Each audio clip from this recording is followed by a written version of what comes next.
Hello viewers, welcome to self IQ zone. यदि आप इस वीडियो को देखने आए हैं तो ज़रूर आप भी सेंट्रल के जो ओबीसी फॉर्मेट होते हैं और स्टेट के जो ओबीसी फॉर्मेट होते हैं उसमें आपको भी कहीं ना कहीं कन्फ्यूज़न होगी। और आप ये बात जान लें कि यदि आप फॉर्म फिल करते हैं तो ये छोटी छोटी चीज़ें आपको डिटेल में पता होनी चाहिए, क्योंकि मान लीजिए आपने फॉर्म भर दिया, तो यदि बाद में आप पहले आपने मिस्टेक कर दिए तो बाद में आप जान कर भी आप कुछ कर नहीं पाएंगे, तो आपकी सारी मेहनत बेकार चली जाएगी और आपका टाइम भी बर्बाद होगा, जो सबसे ज़रूरी है। बाकी चीज़ें बर्बाद हो कोई फ़र्क नहीं पड़ता, लेकिन टाइम को वैल्यू देना हमारी प्रायोरिटी होनी चाहिए। तो इस वीडियो में क्या क्या डिस्कस करूँगा, सबसे पहले वो आपको मैं बता। तो इस वीडियो में जो आपको बताऊँगा वो है कि इन दोनों के बीच डिफरेंस क्या है, सेंट्रल के फॉर्मेट और स्टेट के जो फॉर्मेट हैं उसमें डिफरेंस क्या है, और ये जो है स्टेट टू स्टेट वेरी करती है। सेंट्रल की जो अलग कुछ रूल्स होते हैं, स्टेट के कुछ अलग होते हैं। सेंट्रल के फॉर्मेट कैसे होते हैं और स्टेट के फॉर्मेट कैसे होते हैं, ये भी मैं आपको बताऊंगा। इसके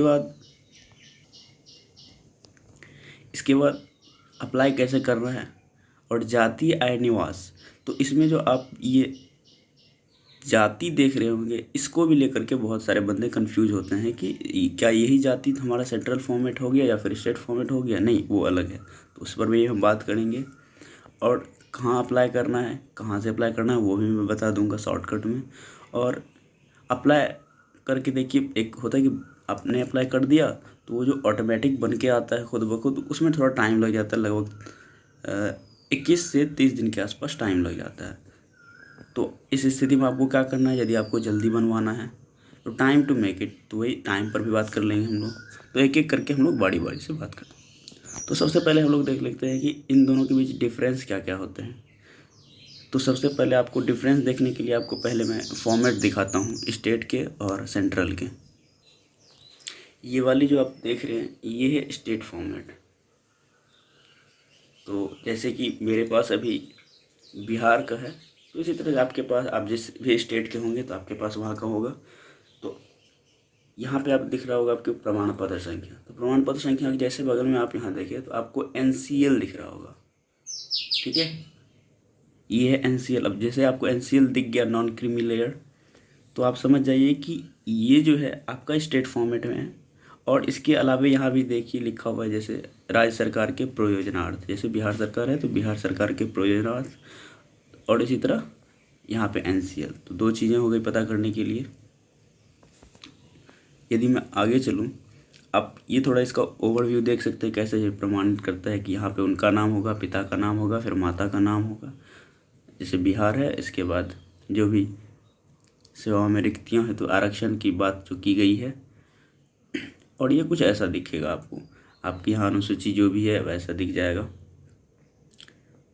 और यह भी प्रमाणित किया जाता है कि भारत सरकार कार्मिक और प्रशिक्षण विभाग के अंतर्गत ज्ञापन संख्या ये, और ये सब आप डिटेल देख सकते हैं 1993, 2004, यहाँ पे 4।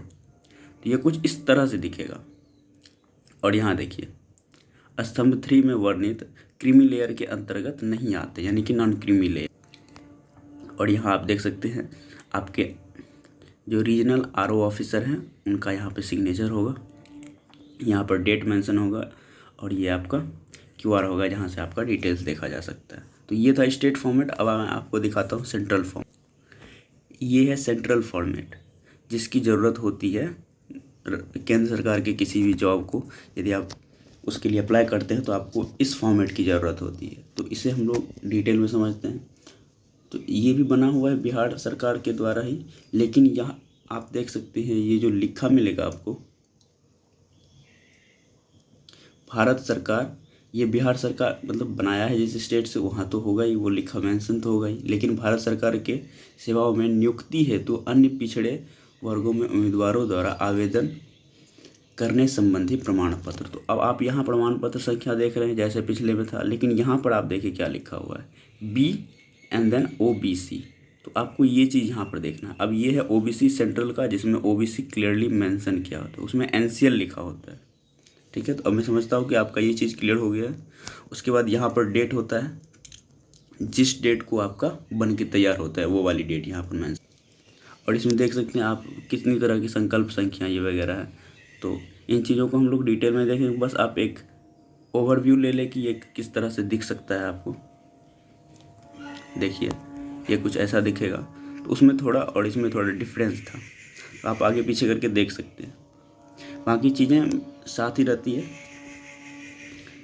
थोड़ी थोड़ी कभी कभी मिसमैच करती हैं, लेकिन आपको इसमें कंफ्यूज नहीं होना है। जैसे कि इसमें ये वाला पैरा जो ऐड किया गया, ये स्टेट वाले फॉर्मेट में नहीं था, यहाँ से होने के बाद सीधा यहाँ से था, ये वाला स्टेट वाले में नहीं था। बाकी सारी चीज़ें सेम हैं, यहाँ भी आरओ का या फिर आपके सीओ का साइन हो सकता है, यहाँ पर डेट, यहाँ पर एड्रेस और ये आपका क्यूआर। तो हमने एक चीज़ डिस्कस कर ली है कि इन दोनों का फॉर्मेट कैसा होता है और इसमें क्या क्या डिफरेंस होता है, उस पर मैं बात करता हूँ। देखिए स्टेट वाले का जो होता है अलग अलग डिस्ट्रिक्ट में, जैसे आप एक किसी कम्युनिटी को ले लें, जैसे कोई एक कैटेगरी है, पर्टिकुलर कैटेगरी का एक कोई जाति है, तो वो हो सकता है कि दूसरे स्टेट में वो अलग कैटेगरी का हो। जैसे कि किसी कैटेगरी में मान लीजिए वो ओबीसी है, तो हो सकता है कि किसी दूसरे स्टेट में वो एसटी में आ जाता हो या फिर वो जनरल में आता हो। तो ये स्टेट टू स्टेट वैरी करते हैं, ज़्यादा नहीं, कुछ कुछ, लेकिन वैरी करती हैं। और हो सकता है कि स्टेट में जो ओबीसी में हो वो सेंट्रल में आकर के यूआर बन जाए। तो इन चीज़ों को ध्यान में रखते हुए ये कहा गया कि स्टेट वाले को हम लोग सेंटर वाले जो भी फॉर्म होते हैं या फिर जॉब होते हैं उसमें प्रायोरिटी नहीं देंगे, क्योंकि आप स्टेट में अपने आप में होंगे यूआर ओबीसी में, लेकिन आप हो सकते हैं सेंट्रल वाले जो फॉर्मेट होते हैं उसके हिसाब से आप यूआर में फॉल करते हैं। तो इसीलिए यहाँ पर कभी भी स्टेट वाले को प्रायोरिटी नहीं दी जाती। कुछ कुछ केस में दी जाती है, लेकिन उसके लिए आपको बहुत सारे एफिडेविट और आपको प्रूव करना होता है बहुत तरीके से। तो मैं कहूँगा उन चक्करों में आप ना ही फंसें। यदि आपके पास टाइम है तो क्यों ना बनवा लिया जाए। आपको मैंने स्टेट फॉर्मेट और सेंट्रल फॉर्मेट भी दिखा दिया। अब इसको अप्लाई कैसे करते हैं, देखिए आपको ओबीसी बनवाना है, आप या तो स्टेट का बनवाएं या फिर सेंट्रल का बनवाएं। तो दोनों बनवाने के लिए आपको जो सबसे पहले काम होता है, ओबीसी डायरेक्ट नहीं बनता, इसके लिए पहले आपको जाति, आय, निवास, ये तीनों आपको बनवाना होगा आपको अपने ब्लॉक लेवल से।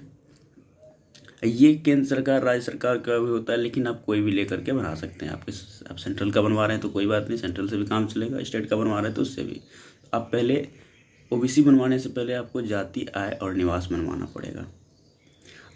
इसको आप ऑनलाइन अप्लाई कर सकते हैं। यदि बिहार से हैं तो मैं आपको बता देता हूँ, वेबसाइट RTPS, इस वेबसाइट पर जा कर के आप इस चीज़ को अप्लाई कर सकते हैं। और जैसे ही आपका जाति, आय, निवास बन के आ जाता है तो उसके बाद आप जो है फिर इसी वेबसाइट पर जा कर के आप ओबीसी के लिए, सेंट्रल वाले ओबीसी के लिए अप्लाई कर सकते हैं। वेयर टू अप्लाई, तो इसके लिए मैंने बता दिया कि आप RTPS वेबसाइट पर जा कर के आप अप्लाई कर सकते हैं। उसके बाद देखिए, आप जैसे आपने वहाँ से ऑनलाइन अप्लाई करके छोड़ दिया तो वो आपको मैंने जैसे बताया था 21 से 30 दिन के बीच का टाइम ले लेता है। लेकिन आपको यदि तेज़ी से बनवाना है, जल्दी से, आपके पास टाइम नहीं है, तो आप क्या करेंगे कि किसी ब्लॉक में, आपके जो रीजनल ब्लॉक हैं वहाँ पर जो भी उसमें काम करने वाले होते हैं, आपके हो सकते हैं आपके घर के बगल के या आसपास के हो या फिर आपकी जानकारी के हो, तो आप उनसे कांटेक्ट करें। आप 100-200 ले करके भी यदि काम हो जाता है जल्दी से, तो आप कोशिश करें कि जल्दी से काम करवा लें। और आपको कहीं ना कहीं उसके पीछे लगे रहना पड़ेगा, क्योंकि ये चीज़ें बनने में टाइम नहीं लगती। जैसे जाति या निवास की मैं बात करूं तो ये यदि आप लगे रहेंगे तो 3 से 5 दिन के बीच आ जाएगा। और उसके बाद ओबीसी बनने में सिर्फ 2 से 5 दिन के बीच का टाइम लगता है। आप फोर्स करेंगे तो 2 दिन में ये भी आ जाएगा, 2 दिन में ये भी आ जाएगा। तो आपको लगे रहना पड़ेगा। यदि आप ऐसे अप्लाई करके छोड़ देंगे तो टाइम वो ले लेगा। तो आप ये देख सकते हैं, यह वेबसाइट serviceonline.gov. ये बिहार सरकार की वेबसाइट है। तो आप जैसे देखते हैं ये निवास प्रमाण पत्र के लिए, तो आपका जो वेबसाइट आपका जिसमें यहाँ पर नाम वगैरह होगा, आपका डिटेल्स, तो हर एक चीज़ को एकदम आपको सही से भरना है, क्योंकि माइनर मिस्टेक बाद में बहुत सारी प्रॉब्लम्स क्रिएट करते हैं। तो इन चीज़ों को लेकर के अच्छे से डिटेल्स के साथ खुद फिल करें। आप अप्लाई खुद से कर सकते हैं, उसके बाद वो रिसीविंग जो आप पाते हैं उस रिसीविंग के साथ आप ब्लॉग के पर्सनल से कांटेक्ट कर सकते हैं। लेकिन अप्लाई पहले खुद से करना होगा, वो ज़्यादा अच्छा होता है, क्योंकि आप उसे देंगे तो वो कहीं ना कहीं मिस्टेक कर देते हैं। जैसे मैंने दिया था तो मेरे DOB में उन्होंने मिस्टेक कर दिया, उसको मैंने अप्लाई करने के लिए, तो मेरा DOB 4/12/2000 था, उन्होंने 14/12/2000 कर दिया। तो मैंने इसके लिए एफिडेविट बनवा रखा है, लेकिन मैं आपको पहले ही बता दे रहा हूँ ताकि आप ये मिस्टेक ना करें। तो उम्मीद करता हूँ आप लोगों को ये वीडियो पसंद आया होगा। आपको यदि इसके बाद भी कुछ डाउट रह जाता है तो आप कमेंट में मुझसे पूछ सकते हैं। आप देख सकते हैं मैं रिप्लाई करता हूँ ज़रूर से यदि संभव होता है, और आपके क्वेश्चंस यदि जवाब देने लायक होते हैं तो मैं ज़रूर रिप्लाई करता हूँ। उम्मीद करता हूँ कि आपको ये वीडियो पसंद आया हो। यदि पसंद आया तो आप अपने दोस्तों के पास इसे शेयर कर सकते हैं। चलिए मिलते हैं अगले वीडियो में। Till then bye bye.